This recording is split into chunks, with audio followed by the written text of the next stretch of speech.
Damos comienzo, voy a presentar. Bien, vamos a empezar con la palabra droga.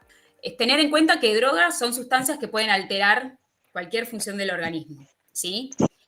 Y que cada cuerpo es distinto, ¿sí? Todos somos distintos, con lo cual todos podemos responder distinto a una misma sustancia. Acá vamos a ver un poco de estadística. ¿Cuál es la edad de inicio de consumo? Es del Cedronar, ¿sí? Una estadística que hizo en el 2017, una encuesta, donde figuraba que la edad de inicio del consumo es entre los 14 y los 15 años, para alcohol, tabaco y cannabis, ¿sí? Marihuana. Para otras sustancias se veía una edad un poquito más alta, ¿no? De inicio de consumo. Menores de 18 años, 6 de cada 10 consumió bebidas energizantes. 6 de cada 10 consumió alcohol alguna vez. 2 de cada 10 consumió tabaco. 1 de cada 10 consumió marihuana. Lo que se vio en estas estadísticas, en estas encuestas, es que los varones suelen consumir más y más temprano, digamos, y que el consumo fue en aumento. Se hicieron encuestas en el 2010 y en el 2017 y en general en todas las sustancias hubo un aumento de su consumo, ¿sí? Después, ¿por qué mueren los adolescentes? Como les dijimos, el 60% de las muertes de adolescentes de 10 a 19 años son por causas externas. Accidentes de tránsito, obviamente asociados a conductas de riesgo y a consumo, ¿sí? Y como segunda causa, suicidios y agresiones. Esto está hecho, digamos, a nivel país, a nivel Argentina, ¿no? Después depende mucho la provincia, el municipio, que puede variar entre primera y segunda causa. Y lo que se vio es que los adolescentes de 10 a 14 años es menor el porcentaje de muertes, que esto puede tener que ver a que salen menos de noche, ¿no? A mí cada vez que leo esto me genera me moviliza mucho, ¿no? Porque son causas que uno puede evitar. Por los motivos más frecuentes, ¿no? Por el cual consumen o deciden los adolescentes consumir, es porque les gusta, les divierte, les da placer o porque tienen problemas personales. Estas son las dos que salieron, digamos, con mayor frecuencia. Obviamente después se da mucho la curiosidad, ¿sí? Hay otras causas, motivos por los cuales consumen, ¿sí? Vieron que, voy Bien. a agregar algo ahí, Ana, Sí. vieron que para los adolescentes nada va a pasar, a ellos nada les va a pasar, es esta característica propia del adolescente que nosotros llamamos invulnerabilidad. Entonces, muchas veces también toman por eso, porque no toman magnitud del riesgo ni del peligro, quieren también sentirse adultos, experimentar cosas nuevas. Otros toman o prueban o fuman para reducir el estrés, para desinhibirse, como vos dijiste, por imitación, que esto salió mucho en el chat, ¿no? Para encajar en el grupo de pares, esto se ve muchísimo. Bien, y acá es importante sí hablar de tipos de consumo, porque no todo es adicción. Cuando hablamos de uso, es consumir una sustancia que sea una misma dosis bajo un mismo estímulo, ¿sí? Sin periodicidad, o sea, muy ocasional. Por ejemplo, me junto con amigos y bueno, ahí tomo alcohol o, no sé, fumo un porrito, pero es solo cuando me junto con amigos. Después, no. Cuando hablamos de abuso, ya se habla de un consumo más progresivo, tal vez de una o más de una droga, y aumento de la dosis, ¿sí? De esa droga y ante distintos estímulos. Ya no es solo cuando me junto con amigos. Ahora es tal vez cuando estoy solo, como que ya se empieza a dar más reiteradamente, ¿sí? Y bajo otros estímulos, y ahí dice distintas vías. Esto quiere decir que puede ser fumado, vía oral. Ahora, acá abajo está esto que es uso problemático, cuando ya empieza a alterar distintas áreas de la vida del adolescente. Por ejemplo, un adolescente que iba bien en el colegio, que tenía su grupo de amigos, que hacía deportes, de repente ustedes notan que cambia de grupos de amigos, que empieza a como a irle mal en el colegio o empieza a faltar, se aísla. Cuando empiezan a notar cambios en distintas áreas, en sus hábitos de sueño, de alimentación, o sea, de todo, ahí estamos hablando ya de un uso problemático. Y después vamos al, al grado más grave, que sería adicción, que ya es un consumo obviamente compulsivo, a dosis más altas, bueno, ya obviamente un ritmo mucho más frecuente, donde sí se nota mucho la dependencia a esa sustancia y cuando se la deja, los síntomas de abstinencia. Esto obviamente ya hablamos de algo más complejo, de una enfermedad, porque ya implica una dependencia a una sustancia, con lo cual, nada, el tratamiento va a ser enfocado de otra manera, ¿no? Nosotros siempre decimos que la adicción aparece como una válvula de escape para estos chicos ante un conflicto que no pueden resolver de otra manera.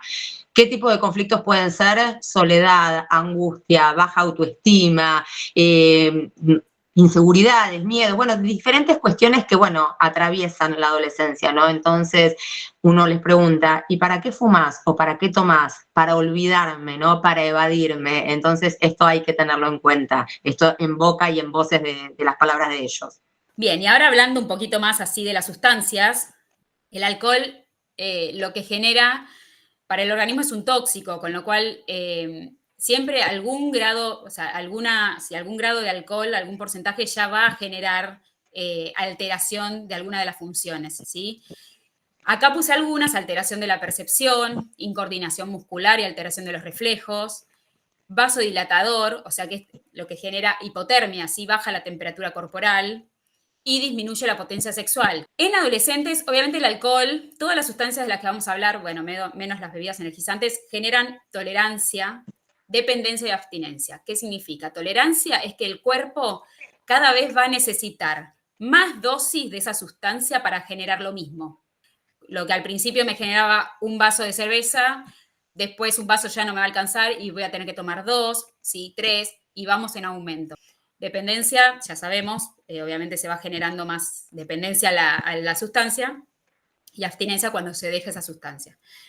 En los adolescentes pasa muy frecuente el consumo episódico excesivo de alcohol, que son esporádicos, un fin de semana, excesivo, o sea, mucha cantidad de alcohol en poco tiempo. En los adolescentes, para calcular esto, se habla de unidades de bebida estándar, ¿sí? Una unidad de bebida estándar es, por ejemplo, un vaso de cerveza, una copa de vino, un trago. Entonces, en adolescentes estamos hablando de 2 o más unidades, ya es consumo excesivo de alcohol. ¿Esto qué va a traer? Alteración en el neurodesarrollo, ¿sí? Pensemos que el alcohol actúa a nivel cerebral del sistema nervioso central, complicaciones cardíacas y agresión y violencia hacia otras personas. Cuando uno está bajo los efectos del alcohol, no mide mucho, no es consciente de lo que hace. Sí, lo que se sabe es que, esto sí también por encuestas y por estadísticas, es que los adolescentes que comienzan a beber antes de los 15 años presentan un mayor riesgo de desarrollar dependencia al alcohol de los que empiezan luego de los 20. Y después hablamos de las bebidas energizantes. Estas bebidas justamente lo que hacen, como le dice la palabra, es energizantes, es estimulantes, ¿sí? Estimular. De por sí ya tienen cantidades muy altas de cafeína, azúcar y algunas taurina, que son todas sustancias que estimulan, y lo que generan es un aumento en la frecuencia cardíaca y la presión arterial, ¿sí? Porque actúan a nivel cardíaco y a nivel cerebral. Esto obviamente predispone a que haya más riesgo de alteraciones cardíacas como arritmias y más consumo de alcohol cuando lo asociamos con el alcohol. Hay muchos tragos que asocian bebidas energizantes con alcohol. Esto lo que hace es generar mayor riesgo porque están consumiendo 2 sustancias que hacen lo contrario, ¿sí? Con lo cual, no notamos los efectos del alcohol porque está en el sistema, tenemos la bebida energizante. Con lo cual uno suele tomar más alcohol porque no siente que le pegue, ¿sí? Entonces, esto lleva a un mayor consumo de alcohol y obviamente mayores riesgos. Por eso se recomienda siempre no mezclar sustancias. Ahora vamos a hablar del tabaco, que es la segunda sustancia más consumida. El tabaco tiene efectos que a veces son buscados, ¿sí? Como aumentar el estado de alerta, disminuye la agresión. A muchos viste, cuando uno está estresado, ¿viste? Como decía Flor, lo tranquiliza, ¿no? Le baja un poquito como el estrés y la ansiedad. Pero obviamente el tabaco es fumado, con lo cual también tiene efectos negativos. Acá puse algunos producen muchos más, pero bueno, disminución de los estrógenos, que esto en las mujeres genera osteoporosis, en los varones también. Después todo lo que tiene que ver con afectación pulmonar, ¿sí? Bueno, ya se ve cáncer, bueno. Y ojo también con el fumador pasivo, ¿no? Que obviamente tiene no el mismo grado, pero puede tener los mismos efectos que el fumador activo. Con la marihuana, estamos hablando acá como recreativa, ¿no? No como, como medicinal, que eso es otro tema. Ustedes saben que existe la planta macho y la planta hembra, que los dos contienen cannabinoides, que los más conocidos son el THC y el cannabidiol, que es el CBD. Pero la hembra es la que tiene las flores, y las flores son las que tienen mayor cantidad de cannabinoides, por eso es la planta que más se busca, ¿no? La marihuana se consume tanto fumada como vía oral, con el famoso brownie, y puede producir síntomas a corto plazo, ¿sí? O a largo plazo, y en forma aguda, ¿sí? Cuando hay un consumo alto, ¿sí? Es que produce crisis de pánico, lo que se llama mal viaje, síndrome amotivacional, esto quiere decir adolescentes que no están con ganas de nada, depresión, brotes psicóticos en personas con predisposición, pueden con la marihuana desencadenar un brote psicótico, ¿sí? Y bueno, hay hipotensión, que es presión baja. Después, cuando uno lo consume en forma crónica, ¿sí? Sostenida, ahí ya empiezan a verse síntomas o signos a más mediano y largo plazo, que ya ahí son signos de que ya no hay mucha vuelta atrás, que son los déficits de memoria y aprendizaje y alteraciones hormonales. La marihuana, por ejemplo, tiene 10 veces más irritantes que el tabaco, y no hay que olvidarse los vapeadores, ¿sí? Que acá se prohibieron ya desde el 2011, porque son muy dañinos también, al igual que los cigarrillos. Consumo sin sustancias. Esto tiene que ver con pantallas. Y las pantallas involucran muchas cosas, desde juegos en línea, pornografía, apuestas online y las redes sociales, que también es un mundo. El FOMO es una abreviación de miedo a perderse algo, ¿no? Están todo el tiempo conectados y mirando porque no me puedo perder lo que está subiendo en la hora ya. Genera, obviamente, como dice acá abajo, ansiedad, aislamiento social, depresión. Mayor comportamiento agresivo, esto depende mucho también de algunos juegos online también que son violentos, ¿sí? Bajo rendimiento escolar, aumenta el riesgo de obesidad, todo esto por el sedentarismo, por estar sentados sin hacer actividad física, aumenta todo lo que tiene que ver, ¿no? Con la falta de actividad, ¿sí? Hipertensión, obesidad, diabetes, todo lo que implica por ese lado. Ojo seco, ojo rojo, ¿sí? Porque están tan concentrados que no parpadean. Y altera la calidad del sueño, porque muchas veces, en general, la mayoría de las veces juegan de noche, con lo cual no duermen, ¿sí? Y a mí me gusta mucho esta experiencia que se hizo en el siglo XX. Por aquella época, yo ahora les voy a contar así con dibujitos, se había hecho experimentos con ratas, que acá lo muestran, donde la habían conectado, ¿sí? a un dispenser, digamos, que les daba droga, las ponían en jaulitas aisladas, no las ratas. Entonces se veía que la rata apretó una vez y seguía apretando continuamente hasta que la rata moría, ¿sí? Se generaba una sobredosis.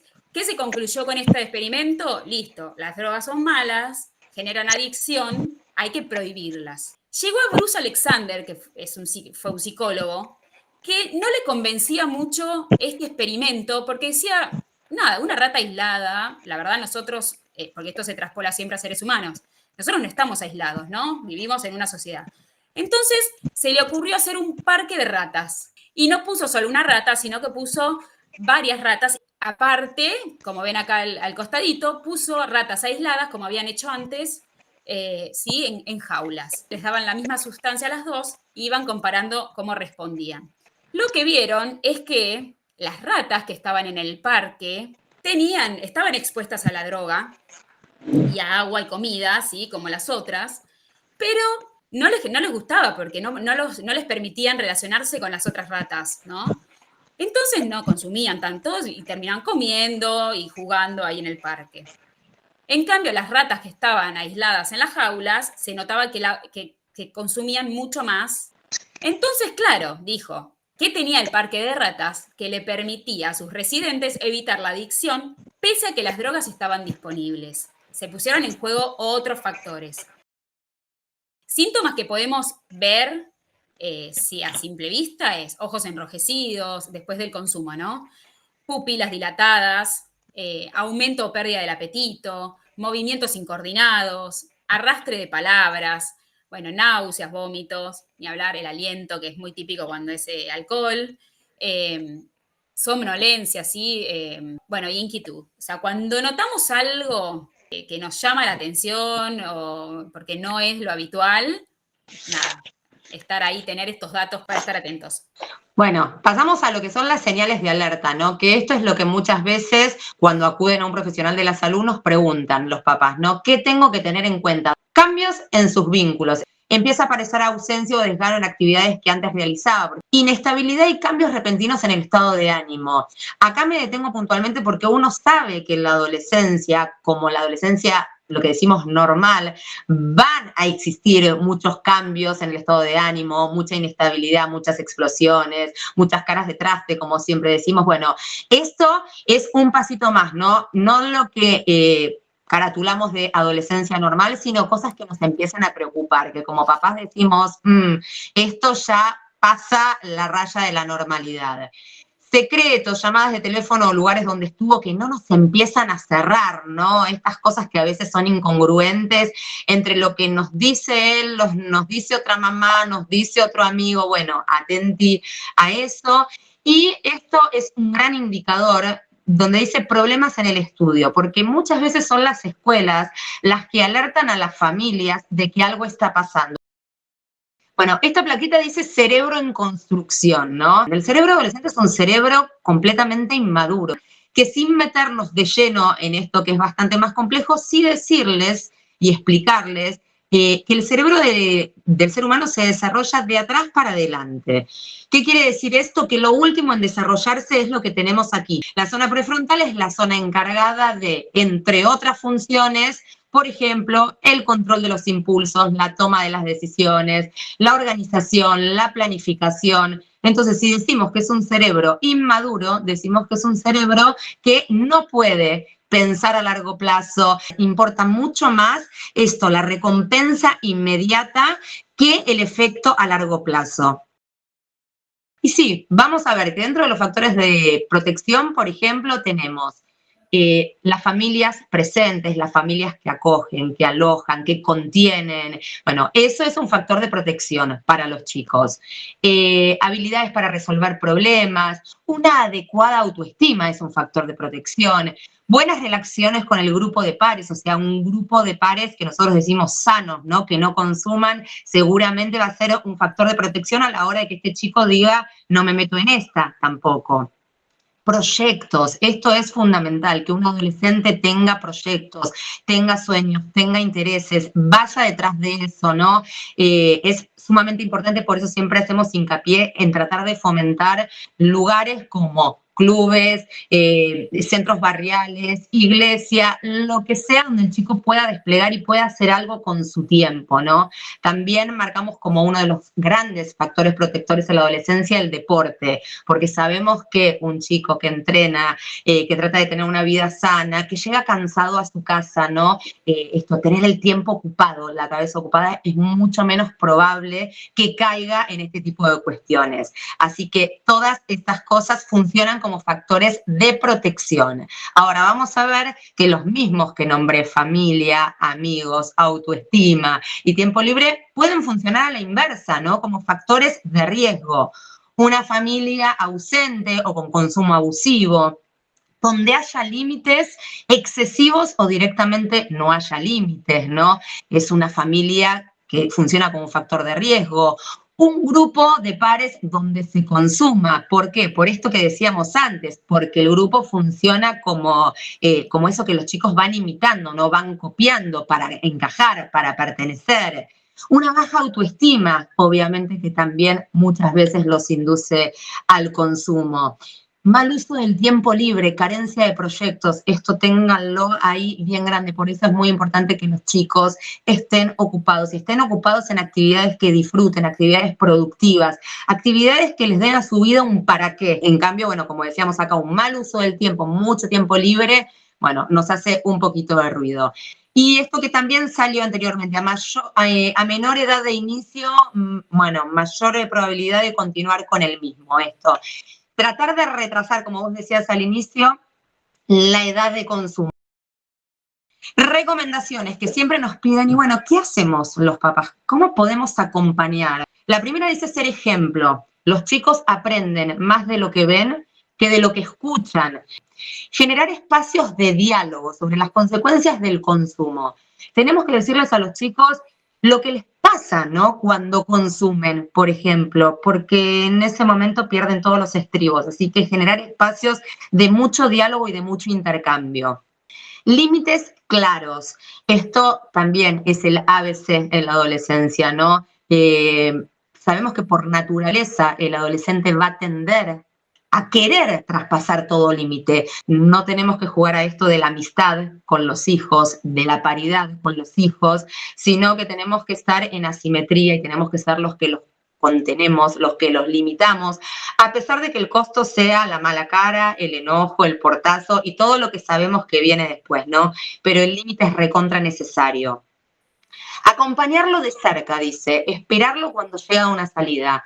Yo siempre les digo a los papás con los que trabajo, no me alcanza que mi hijo me mande un WhatsApp a las 5 de la mañana para decirme llegué a la casa de Valentín, me quedo a dormir. Porque para él, saber que hay alguien en casa que está pendiente, ¿no? A quien le importa cómo él está, es todo. ¿No? Entonces, hagamos estos esfuerzos por llevar, por traer, por esperar, por hacer que nuestros hijos vuelvan a nuestra casa. Conocer a sus amistades, abran las casas, sean sede, ¿no? Para conocer a los amigos de sus hijos. Ayudarlos a que pueda expresar sus emociones. Hablar, ser escucha, ser oído. Yo siempre digo que en la adolescencia tenemos que escuchar el doble, grábenselo como una fórmula matemática, que lo que hablamos, que lo que decimos, ¿no? Entonces siempre darles lugar a expresar la tristeza, a expresar las angustias, a expresar la soledad, todo aquello que les está pasando, tratemos siempre de generar esos espacios de diálogo y de interacción con ellos. Fomentar actividades significativas tenía que ver con lo que decía antes, ¿no? Un deporte, una actividad social, lo que sea que a los chicos les guste, que tengan un lugar donde participar, donde desplegarse y donde ser. Y algo más que agrego es que hagan redes. ¿Por qué digo esto?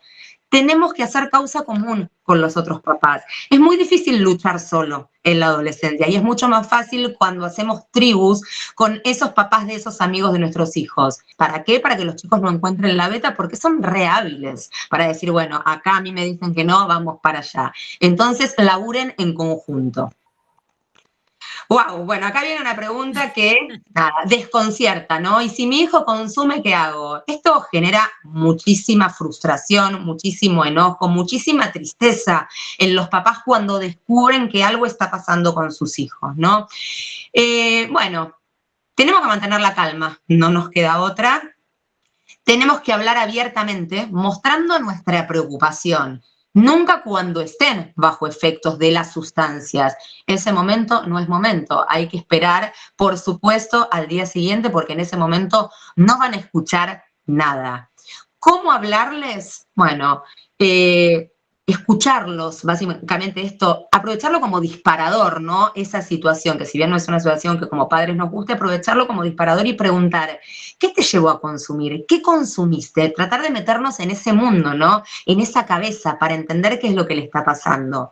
No acusar, no gritar, no sermonear, esta palabra que yo siempre utilizo, no enojarnos ni ser hostiles, porque los chicos se cierran como ostras y ahí perdimos, ¿no? Entonces, mucho cuidado cómo nos acercamos a hablar. Por más que yo vuelvo a decir, entiendo la frustración, el enojo y la tristeza que todo esto causa, hay que saber cómo llegar, casi como si fuera un bisturí, ¿no? Saber cómo llegarles.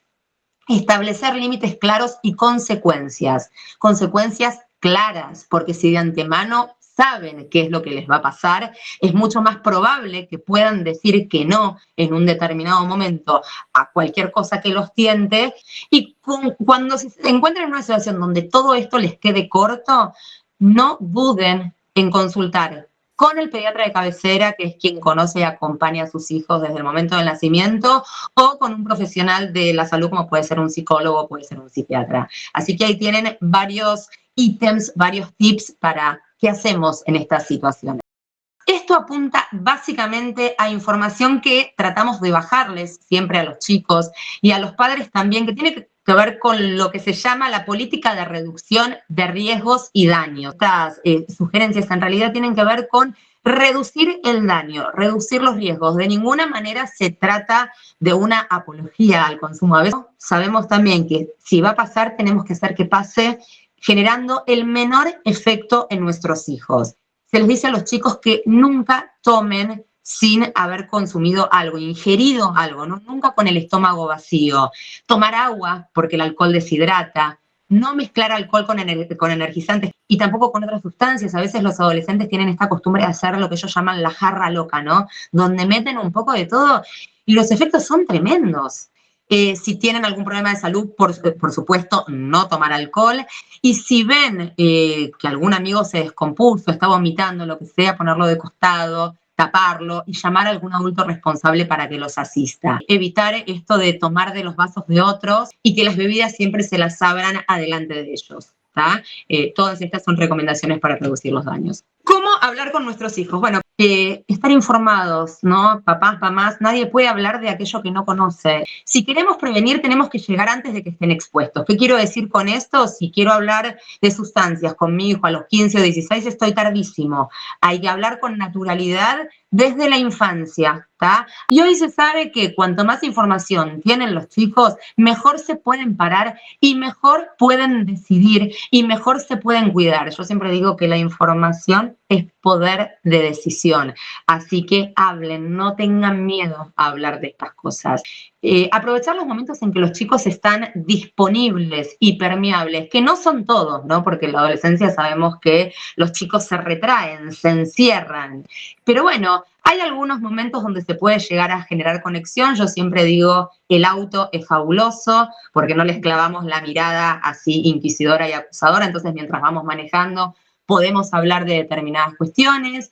Utilizar películas, ¿no? O utilizar como disparador alguna noticia que salga en el noticiero, que vean en la tele o en alguna red social, aprovecharla como disparador, ¿tá? O sea, que aprovechen esas cosas. Si ven que no están de buen humor o que no están permeables, no desesperen, ya vendrá otra oportunidad mejor para poder sentarnos y aclarar y bueno, poner toda esta información sobre la mesa.